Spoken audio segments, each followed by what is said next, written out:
Donc, moi, c'est Deril, Nicolas Feuillot, c'est mon prénom. Merci d'être là ce soir d'abord, ça veut dire que vous vous intéressez au jeu de rôle. Merci aussi pour les thérapeutes, les travailleurs sociaux d'être auprès de leur public le reste du temps, une grande partie du temps. Moi, je ne suis pas du tout thérapeute, je suis joueur et puis je crée des jeux sur Itch. Comme j'ai des problèmes de connexion, si jamais vous voyez que ça se coupe, bah, à la limite, vous passez, quoi. Hein, vous avez plein de questions à discuter déjà et vous n'allez pas perdre plus de temps avec mes problèmes de connexion. Donc, je vais vous présenter mon plan rapidement. J'ai fait un petit essai de ce que pouvait être une perspective thérapeutique, alors que je ne connais pas trop ça, à part par quelques lectures. Et puis, je me rends compte que, en effet, vous avez parlé de choses en tant que professionnel travailleur social ou thérapeute qui rejoignent ce que je pensais. Donc, d'abord une perspective thérapeutique. Ensuite, je vais pas mal parler de technique, hein, des choses un peu de théorie de jeu. Et j'expliquerai pas les concepts, mais je vais les nommer, ce qui vous permettra de faire des recherches ou de poser des questions après ou de dire ce qui vous intéresse là-dedans. Et puis enfin, je vais essentiellement parler de ce que je connais le mieux, c'est-à-dire ma pratique des jeux, je peux le dire déjà dès maintenant, des jeux sans MJ ou tous MJ. Voilà, toutes les personnes à la table sont MJ et on raconte. Aussi, ouais, pour les références, vous me demanderez, je référence pas tellement, je fais pas un travail universitaire ici, donc je vais pas donner tellement de références, simplement quelques noms de concepts.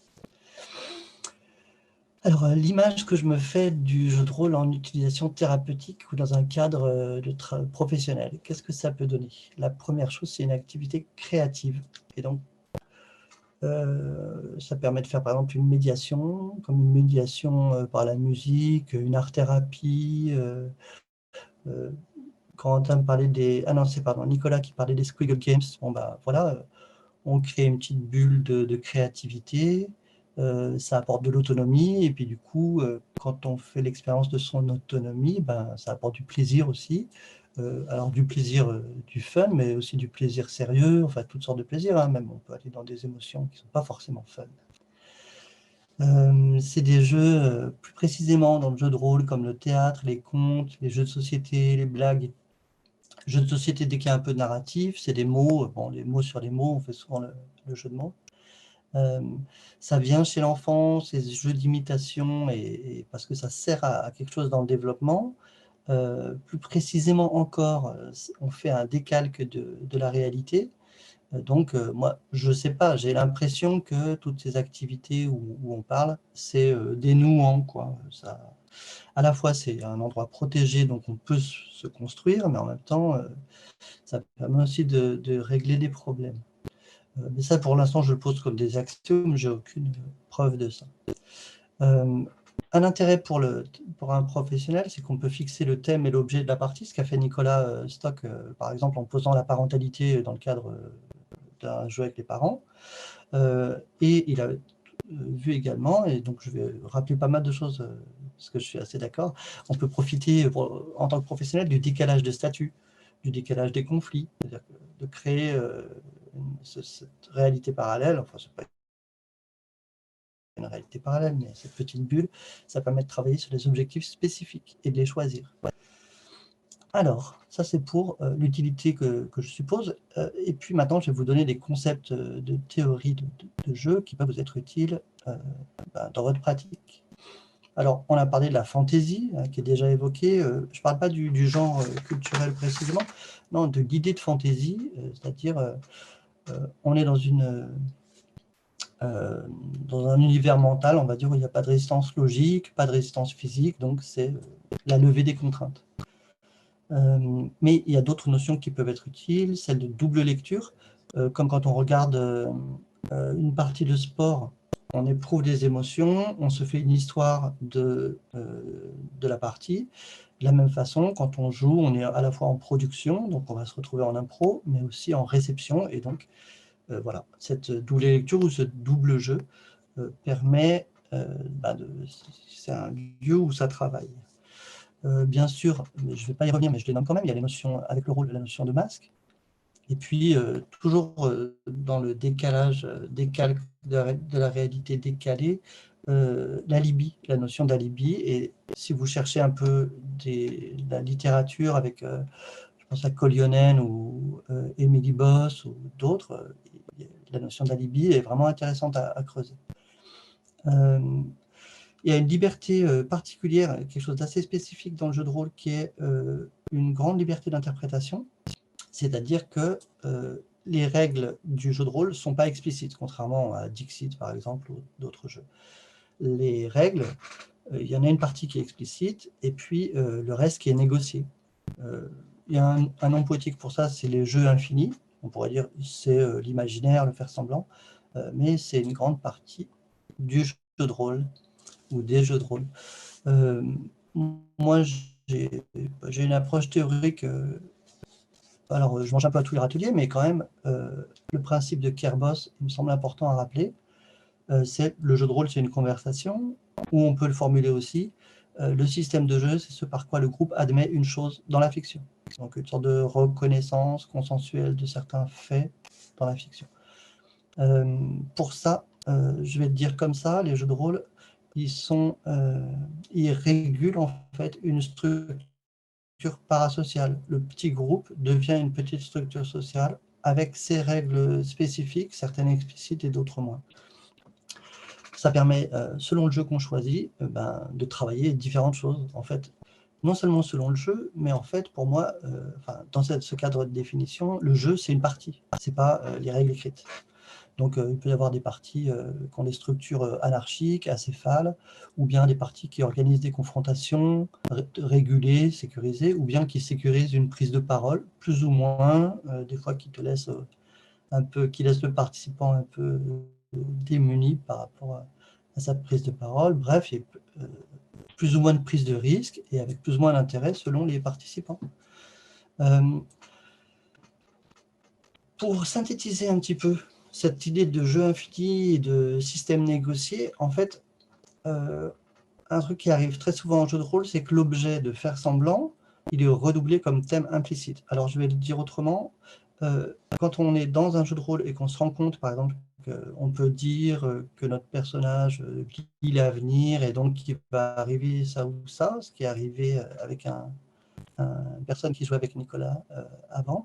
En fait, dès le début, en fait, dans le jeu de rôle, on fait l'expérience entre le social et le parasocial, c'est-à-dire qu'est-ce qu'on a le droit de dire d'habitude, qu'est-ce qu'on a le droit de dire là, et puis entre la réalité et la fiction. Et en fait, vous avez des enfants des 4 ans qui jouent sur... une fois, ils sont dans le jeu, puis ensuite, ils te mettent hors du jeu, et puis ils te remettent dedans. Donc, il y a des enjeux de contrôle, oui, quand on est dans un rapport adulte-enfant, ou bien thérapeute-patient, etc. Je continue sur les notions donc un peu théoriques. On peut dire que les jeux de rôle sont des jeux ouverts. Moi, j'aime bien l'image de la théramine. Donc, si vous cherchez, vous trouverez des concerts de théramine sur YouTube. C'est un instrument un peu particulier. Mais je ne vais pas développer cette analogie pour gagner du temps. Et je vais plutôt prendre une analogie informatique. Donc, le jeu de rôle, c'est un système qui prend des propositions des personnes, des inputs, et ce sont des variables qui n'ont pas de type défini, c'est-à-dire que dans un jeu, normalement, on rentre un déplacement de pion, un nombre tiré au dé ou quelque chose. Or, les propositions des joueurs et des joueuses, elles sont ouvertes, elles sont pas, on ne les connaît pas à l'avance, elles ne sont pas un type qu'on peut définir. Et la promesse du jeu, c'est qu'on va traiter ces propositions. Pour ceux qui veulent un exemple, vous pouvez regarder dans Apocalypse World les moves et l'idée de déclenchement fictionnel. Donc, ça, c'est vraiment très précisément dans la technique de jeu à quoi ça correspond une proposition. Pour le dire encore avec une autre analogie, dans les jeux d'échecs, par exemple, la proposition, ce serait bouger une pièce ou avec un instrument, appuyer sur une touche de piano, mais le jeu de rôle, il échappe à ça, il a un input ouvert, quoi. On rentre, pas quelque chose de prévu.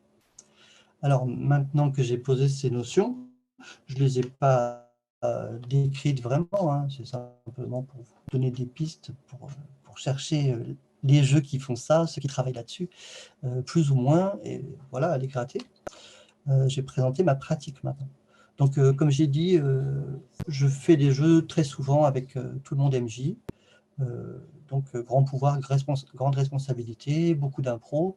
Ça veut dire aussi qu'on peut se... Le plus grand risque, en fait, c'est d'être ridicule, c'est de faire des propositions qui ne marchent pas trop, des bofs, quoi. C'est un vrai risque, en fait, parce qu'on se met devant les autres, et puis voilà. Dans le cadre de l'animation, c'est important d'avoir un cadre bien large, bien redondant, bien sécurisé, à la fois sur nos statuts, savoir qui on est, ce qu'on fait là, voilà, bien large, quel jeu on amène, pourquoi on amène ce jeu, etc. Savoir ce qu'on fait, quoi. Et puis après, dans le jeu, du plaisir. Ça demande de la précision aussi. C'est-à-dire, en fait, c'est moins... Le problème, c'est... On peut apporter des thèmes lourds, on peut apporter des objets graves, quoi, mais ça peut être vraiment bizarre quand il y a quelque chose qu'on n'a pas pensé, qu'on n'a pas prévu, puis qu'on apporte avec nous, quoi. Enfin, voilà, on pose un bébé sur la route, on sait qu'on va parler de parentalité, puis c'est un orque et on se dit peut-être on va parler de génétique, de éducation versus génotype, enfin voilà, ce serait géniteur ou parent, qu'est-ce que c'est d'être parent? Donc là, c'est vraiment pensé. En revanche, quand on apprend des impensés, alors là, on peut vraiment se casser la gueule. Les jeux que je pratique sont souvent purement des structures sociales, il n'y a pas de lecture, pas de capital culturel, pas d'arithmétique, ou alors 1 plus 1 égale 2, quoi, pas plus. Je rejoins ce que disait Nicolas aussi sur le format court. Dans le cadre d'une institution, c'est bien d'avoir un format court, malléable. J'irai plus loin que la rapidité de la partie.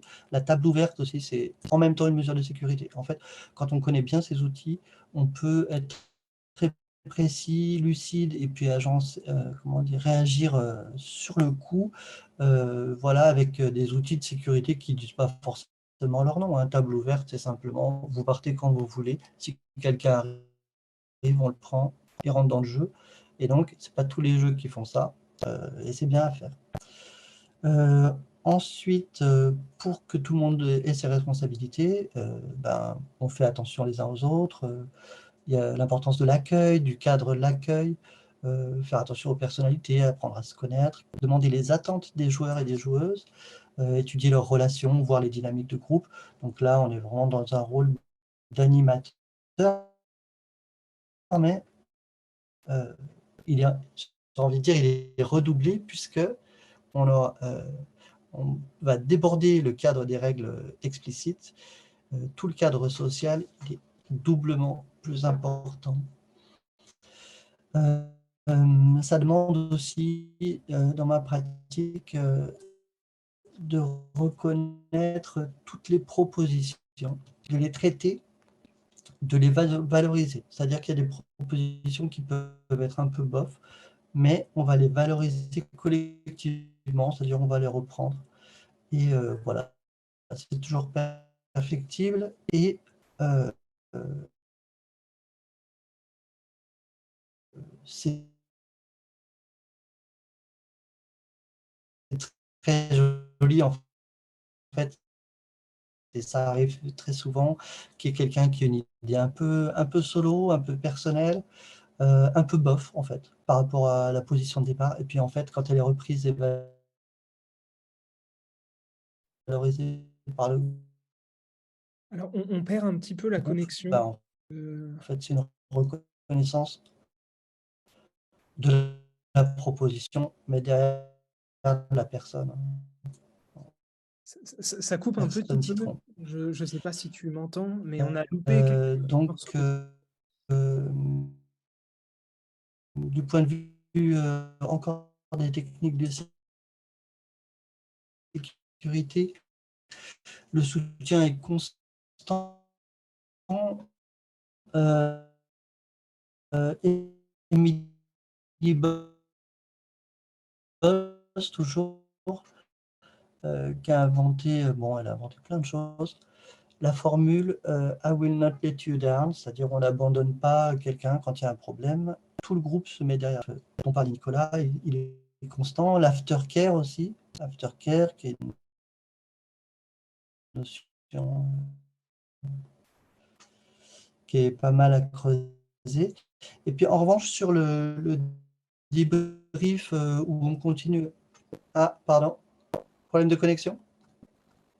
Est-ce que vous m'avez perdu? Oui, il y Ah, a zut. un Ah ouais. léger décalage, quoi. Je crois qu'il y a un décalage, effectivement. Dommage. Sur quoi? Ah oui, je crois qu'il y a un énorme décalage. Ouais, parce que Ok. du coup, là, on entend seulement ce passage. Ouais, on a tous connu ça. Mais c'est dommage, moi j'étais pris dedans. Ouais, sans doute plusieurs minutes, effectivement.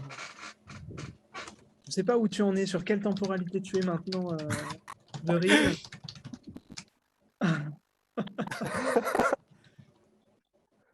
Un, deux. Ouais, dans le petit. Je sais pas, est-ce que vous entendez? Ah, oui, est-ce que tu nous reçois? Moi, ouais. Ah, il y a un petit décalage, mais c'est déjà mieux, ouais. Il y a un décalage, mais on est sur le même plan, je pense, là. Ouais, non, mais c'est bon.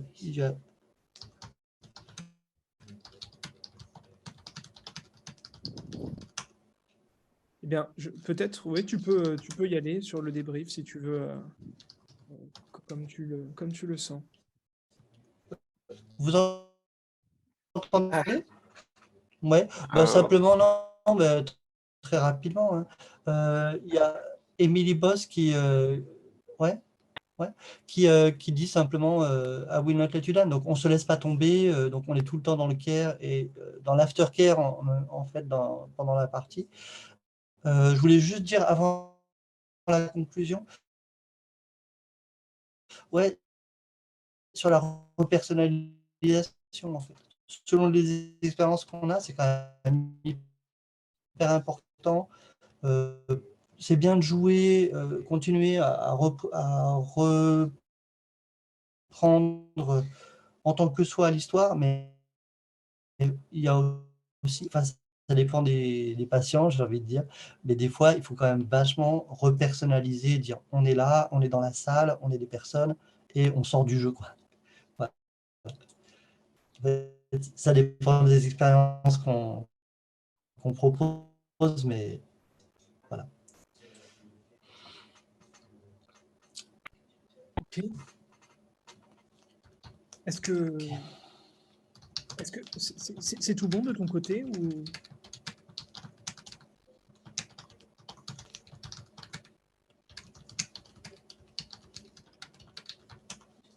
J'ai posé la conclusion, vous pouvez la lire, hein, c'est-à-dire bien. on fait une petite bulle ensemble Ok. et je donnais les champs d'application.